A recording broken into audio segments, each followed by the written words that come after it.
नमस्कार, आप सभी का स्वागत है एक न्यू अपडेट में। पहले तो आप सभी को मेरे और मेरे पूरी टीम की तरफ से हैप्पी दिवाली। और आप लोग का एक दो दिन से मैं कॉल और मैसेज का रिप्लाई नहीं कर पा रहा हूँ, उसके लिए वेरी सॉरी।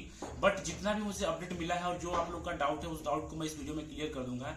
पहला आप लोग का डाउट ये है कि जो आप लोग ने फॉर्म भरा था पहले, उसमें क्या है आपका साइन में करेक्शन नहीं हो रहा है। तो उस चीज के लिए आपको परेशान नहीं होना है कि अगर आपके फॉर्म में साइन गलत अपलोड हो गया है, हिंदी की जब इंग्लिश हो गया, इंग्लिश से हिंदी हो गया है, तो इसके लिए परेशान नहीं होना है। इसका सोल्यूशन मैं आपको आगे बताऊंगा।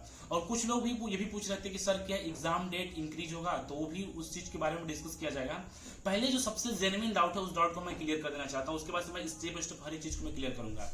पहला डाउट आप लोग का ये है कि सर जो एप्लीकेशन फॉर्म में करेक्शन हो गया है उसके लिए अब क्या किया जाए। जैसा कि बीपीएससी का जो ओटीआर का करेक्शन आया हुआ था, तो उसमें साफ साफ मेंशन किया गया था कि आपके नाम, मम्मी के नाम, पापा के नाम और डेट ऑफ बर्थ को छोड़ के, इस चीज को छोड़ के हर एक चीज को करेक्शन कराया जाएगा। बट ऐसा कुछ पॉसिबल हुआ नहीं है और हो भी नहीं रहा है। तो बीपीएससी से जहां तक निखिल सर वहां पे गए थे और उन्होंने बात भी किया था और काफी सीरियस मुद्दे पे बात किया था कि सर आप लोग अगर मान लीजिए करेक्शन नहीं दे तो फिर जिन बच्चों की गलती हो कैसे सही होगा। तो उन्होंने साफ साफ यही बोला है कि देखिए, अगर मान के चलिए कि आपका ये करेक्शन नहीं हो रहा है तो उसके लिए आपको परेशान नहीं होना है। अगर आपके फॉर्म के एजुकेशन क्वालिफिकेशन में कुछ भी गलती हो, अब मैं एक एक चीज को नहीं बता सकता हूं, लेकिन आपके एप्लीकेशन फॉर्म में कुछ भी गलती हो, अगर फॉर्म भरते टाइम आप कुछ भी गलती कर दी हो, तो उसके लिए आपको परेशान नहीं होना है। क्यों परेशान नहीं होना है? क्योंकि आपका यहां से ओटीआर तो सही होगा ना। अगर आपका ओटीआर सही नहीं तो आप प्लीज ओटीआर सही कर लीजिए। अगर ओटीआर आपका सही है, आपके एजुकेशन क्वालिफिकेशन में कुछ गलती है, तो आपको परेशान नहीं होना है।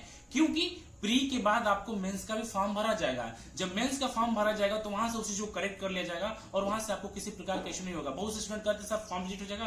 फॉर्म आपका किसी कंडीशन में रिजेक्ट नहीं होगा। आप कुछ भी कर लीजिए, आपका फॉर्म रिजेक्ट नहीं होगा। अगर आपके एप्लीकेशन फॉर्म में कुछ गलती है तो आपको परेशान नहीं होना है, बस आपके ओटीआर में सही होना चाहिए। और नेक्स्ट पॉइंट कि जब आप प्री क्वालिफाई कर लेंगे, आपका एडमिट कार्ड भी आएगा, आपको ये निश्चित रहिए। बहुत से लोगों के दिमाग में यह है कि मेरा फॉर्म रिजेक्ट हो जाएगा, ऐसा कुछ नहीं, आपका फॉर्म रिजेक्ट नहीं होगा। अगर आपकी एजुकेशन क्वालिफिकेशन में कुछ गलती है तो उस गलती को कहां पे बीपीएससी सही कराएगा? आपका मेंस में सही कराएगा। और सबसे बड़ा पॉइंट आपका यह है कि आपको चांस दिया जाएगा करेक्शन करने के लिए। अगर आपको करेक्शन करने के लिए चांस ना दिया जाए तो उसके बाद भी सोल्यूशन है। लेकिन सर लोग वही बोले, बीपीएससी के जितने भी सीनियर टीचर थे, चाहे जितने भी वहां पे अधिकारी थे, उन्होंने साफ साफ यही कहा है कि सर हम लोग वही चीज करेक्शन करा रहे हैं जो हमें जरूरत है। हम बच्चों के अकॉर्डिंग करेक्शन नहीं करा सकते हैं, क्योंकि हमें प्री के बाद दोबारा फॉर्म भरवाना है। जब मुझे प्री के बाद दोबारा फॉर्म भरवाना है और आपका ओटीआर में हर एक डिटेल सेम रहेगा, तो फिर आपको आगे किसी प्रकार की प्रॉब्लम को फेस नहीं करना पड़ेगा। एक लास्ट पॉइंट और है कि साइन को लेकर मेरे पास बहुत बच्चे फोन किए थे कि सर साइन के लिए मैं क्या करूं, क्योंकि जब उन्होंने फॉर्म भरा था तो किसी गलती की वजह से, चाहे बच्ची गलती की वजह से, साइबर की गलती की वजह से साइन मिसमैच हो गया है। चाहे कुछ स्टूडेंट का ऐसा हो गया कि हिंदी की जब इंग्लिश हो गया, इंग्लिश से हिंदी हो गया, तो उन्होंने साफ साफ कहा है कि अगर आपके फॉर्म में, मैं एकदम ऑथेंटिक न्यूज बता रहा हूं, अगर आपके फॉर्म में सिग्नेचर से कोई इश्यू है तो आपका जब एडमिट कार्ड आएगा तो वहां पे एक डिक्लेरेशन फॉर्म आएगा।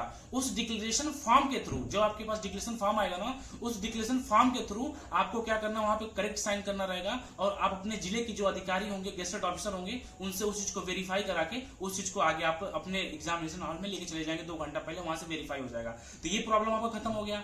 जो आपका एप्लीकेशन का प्रॉब्लम था कि एप्लीकेशन का जो डाउट था वो भी आपका क्लियर होगा, मैंने क्लियर कर दिया है। आप लोग को निश्चिंत होकर अपनी पढ़ाई को अच्छे से कंटिन्यू करना है। और ये आपके माइंड में, फॉर्म बहुत रेयर केस में रिजेक्ट होता है, ऐसा नहीं किसी का फॉर्म रिजेक्ट हो जाएगा। जो आपका एजुकेशन क्वालिफिकेशन गलत हुआ है वो आपका सही होगा, तो आप लोग कोई परेशान नहीं होंगे फोटो और फॉर्म और साइन को लेके। एक पॉइंट और आप लोग का है कि एग्जाम डेट के लेके काफी दिक्कत है। क्या सर एग्जाम डेट इंक्रीज होगा? अभी आपका फॉर्म आज 31 तारीख है, अभी 4 तारीख तक फॉर्म भरा जाएगा।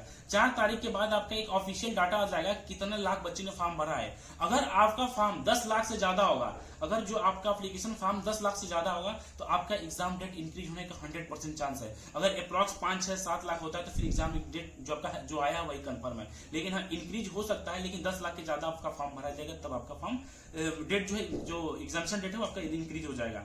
एक फोटो को लेकर प्रॉब्लम है, लास्ट पॉइंट है, फोटो वाला प्रॉब्लम को मैं क्लियर करना चाहता हूं कि बहुत से स्टूडेंट मेरे पास पर्सनली कॉल किए थे कि सर हमने दोबारा फोटो को अपलोड किया है, बट क्या है कि सर वहां पे मेरा पूरा ब्लैंक हो गया है या फोटो सही नहीं आया है। तो देखो भाई, मुझे जहां तक लगता है और मुझे जहां तक पूरी इन्फॉर्मेशन है कि आपका अगर फोटो शाइन में किसी प्रकार की कोई इशू आता है तो उसके लिए बीपीएससी अलग से एक डिक्लेरेशन फॉर्म निकालते हैं, जैसा कि मैंने अभी बताया है। सेम प्रोसेस वही रहेगा। फोटो डिक्लेरेशन फॉर्म में अगर आपका किसी प्रकार का कोई मिसमैच है, चाहे आपका फोटो पूरा ब्लैंक हो गया, चाहे आपके फोटो जब किसी और का फोटो आ गया है, तो आप क्या करेंगे, आपको डिक्लेरेशन फॉर्म के थ्रू उस चीज को करेक्ट करना पड़ेगा। और अब करेक्शन बीपीएससी कुछ नहीं देगा। ये अगर आपके दिमाग में होगा कि डेट खत्म होने के बाद करेक्शन होगा, तो करेक्शन आपको कोई प्रोवाइड नहीं करा जाएगा। जो आपको करेक्शन दिया गया है वही मोर देन सफिशिएंट है। और आगे आपका जब एडमिट कार्ड आएगा तो वहां पे क्या है, आपको एक फोटो साइंस रिलेटेड एक डिक्लेरेशन फॉर्म आ जाएगा। उस चीज से आप वहां वेरीफाई करके गेस्टेड ऑफिसर से वेरीफाई करा के अपने एग्जामिनेशन हॉल में 2 घंटा पहले जाके उस चीज को करेक्ट करा सकते हैं। एक लास्ट पॉइंट को मैं ऐड करना चाहता हूं कि जितने भी स्टूडेंट का मदर्स नेम, अपना नाम, मम्मी के नाम, पापा के नाम, डेट ऑफ बर्थ में कुछ भी गलती हो, आपके नाम, मम्मी के नाम, पापा के नाम, डेट ऑफ बर्थ में अगर कुछ भी गलती हो, तो आपको क्या करना है, अगर आपका फॉर्म सबमिट हो गया तो आपको क्या करना है, आपको एक एप्लीकेशन लिखना है करेक्शन के रिगार्डिंग, और उसके साथ में अपने 10th के मार्कशीट को अटैच करके बीपीएससी को मेल कर देना है। और उस मेल का आप स्क्रीनशॉट ले लेंगे, और साथ ही साथ जब उसका आप स्क्रीनशॉट ले लेंगे तो स्क्रीनशॉट लेने के बाद से आपका जब एडमिट कार्ड आएगा तो उस समय अपने जिले से, कचहरी से आप एफिडेविट बनवा लेंगे, और एफिडेविट के थ्रू आपको उस चीज के पास प्रूफ रहेगा, तो फिर वहां से आपको वो चीज सही हो जाएगा। क्योंकि बीपीएससी किसी को करेक्शन डेट नहीं दिया, date, mother's name, father's name, अपने नाम में किसी स्टूडेंट को करेक्शन डेट नहीं दिया है। तो आप लोग इस तरीके से कर लीजिए, और ये ऑथेंटिक प्रोसेस है, जेन्युइन प्रोसेस है कि आपको एक एप्लीकेशन लिखना है और अटैच करना है 10th के मार्कशीट को। अटैच करने के बाद से क्या करना है कि बीपीएससी को मेल करना है, और जब आपका एडमिट कार्ड आएगा तो अपनी सिक्योरिटी के लिए, ऐसा नहीं है कि आपको एग्जाम से हाथ से बाहर कर दिया जाएगा, लेकिन अपनी सिक्योरिटी के लिए 60-70 रुपए का एफिडेविट बनता है, उसको आप बनवा लीजिएगा। वहां से आपको किसी प्रकार की कोई प्रॉब्लम फेस नहीं करना पड़ेगा, ठीक है ना। तो ये जो भी आप लोग का जो जेन्युइन डाउट है उसको मैंने इस वीडियो में कवर किया है। बाकी अगर इसके अलावा किसी स्टूडेंट को कोई प्रॉब्लम होता है तो मेरी यूट्यूब टेलीग्राम चैनल है, व्हाट्सएप नंबर है, आप वहां से कांटेक्ट कर सकते हैं। और प्लीज आप लोग मैसेज करिएगा, अगर मुझे लगेगा कि मुझसे आपसे बात करना हो तो मैं मैसेज कर दूंगा, तो मुझे कॉल कर लीजिएगा।